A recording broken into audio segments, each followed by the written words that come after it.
Carlos was driving his Tesla Model 3 home from work on what had been a normal day in Austin, Texas. As he drove down the I-35 on-ramp, he thought nothing of it when he merged in front of a white Mazda. Evidently, the Mazda driver was highly offended by Carlos's merge, kicking off some of the most reckless road rage we've ever seen on this channel. As Carlos approached the end of the on-ramp, the white Mazda was closely tailgating his Tesla before the driver crossed a solid line and started driving on the shoulder. The Mazda driver's first attack was an attempt to push Carlos's Tesla out of his lane, invading so far that Carlos had to swerve to avoid being sideswiped. Up to this point, Carlos had no idea that he'd been engaged in vehicular combat, but this move from the Mazda driver was his first indicator that something was very wrong. Carlos kept his cool and continued merging to the left while the Mazda driver took to the rightmost lane in a bid to pass Carlos. Sadly for him, that lane was actually an exit lane filled with slower moving traffic, and the Mazda ended up getting stuck behind Carlos again.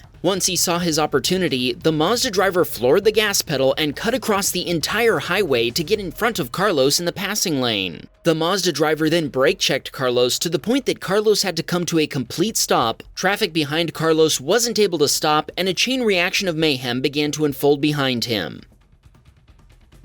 A total of 6 vehicles behind Carlos collided with each other before his Tesla was rear-ended by a Toyota. Predictably, the Mazda driver chose not to stick around. Thinking quickly, Carlos punched the juice pedal to pursue the Mazda. But as the other driver dove across traffic to reach an exit, Carlos remembered his Teslacam would have all the evidence he needed, and he pulled over. Police arrived quickly and closed I-35 down for over an hour. When Carlos showed them his Teslacam footage, which he assumed would be the critical evidence they needed to hold the Mazda driver responsible, they told him they probably wouldn't go after the other driver. Carlos asked, "How is it possible for a person to get off untouched after causing such mayhem?" Their response was that since the Mazda hadn't been involved in the actual collision, they likely wouldn't pursue the driver at all.